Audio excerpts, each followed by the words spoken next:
বিপকাণ্ড নিয়ে শায়ক যখন এমনিতেই বিতর্কের কেন্দ্রে, এবার শায়ক চক্রবর্তীর বিরুদ্ধে শারীরিক ও মানসিক নির্যাতনের অভিযোগ তুললেন ইউটিউবার স্যান্ডি সাহা।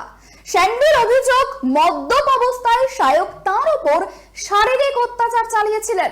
দেখুন, আমি আজ থেকে 3-4 বছর আগে ওর বাড়িতে গেছিলাম শুটিং করতে, একটা ভিডিও আমার। তো আফটার শুটিং ও আমাকে হ্যারাস করেছিল, সেক্সুয়ালি আমাকে যৌন হেনস্থা করেছিল। তো সেইটার পরে আমি ব্লক করে দিয়েছিলাম। এই ঘটনা আমি কখনো বলিনি, আমি হয়তো লাইভেও আসতে পারতাম এই ঘটনা নিয়ে, কিন্তু কখনো আমি স্বীকার করিনি এই ঘটনাটা। কারণ হচ্ছে আমি ভেবেছিলাম না, হয়তো ও নেশা করে ভুল করে ফেলেছে। কিন্তু তারপরে সব সত্যিগুলো যখন বাইরে এসে আমার মনে হলো যা বলে দেওয়াটা দরকার, এবং আজকে আমি তাই বলে দিচ্ছি। সেই ট্রমাটিক দিনটার কথা আমি এখনো মানে আমাকে হন্ট করে। তো সেই জন্য আমি কি বলবো আর, মানে তো আবার তারপরে হয়তো অনেকবার ক্ষমা চেয়েছিল আমার কাছে, এখন আবার আমাকে মানে ব্লক করে দিয়েছে, যেহেতু আমি আবার ওকে নিয়ে মজা করেছিলাম। না, তখন দেখো আমি কোনো রকম কোনো স্টেপ নিতে পারিনি, কারণ আমিও খুব নেশাতে ছিলাম, এবং সেইখানে রীতিমতো আমার ফায়দা উঠিয়েছে বলতে গেলেও। এবং আমি তারপরে সেই সময় একটু ভয়ই পেয়ে গেছিলাম কোনো রকম ভাবে, যে মানে ওর যেহেতু অনেক রকম চেনা জানা আছে, যে আমার কি হবে না, আমি বলবো না বলবো।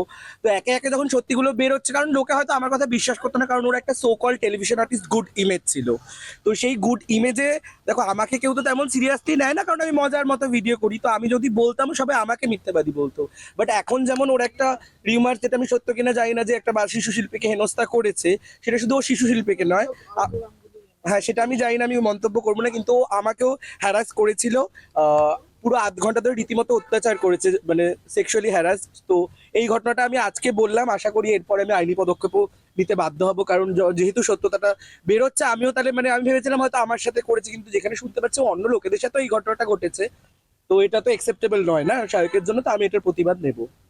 আচ্ছা, এটা দাও মানে কতদিন আগের কথা বল? আমি ওর সাথে একটা ভিডিও করতে গেছিলাম, আমাদের ভাই বোনের একটা ভিডিও আছে, 2022 সালের কথা বলছি আমি।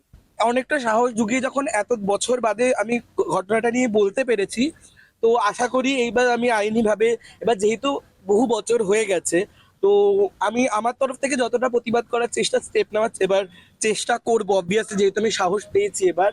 তো আশা করি আইনেরও আমি এবার দ্বারস্থ হব, এবং আমি আমার ন্যায় বিচার মানে চাইবো এবার আমি পুরো সবার কাছে।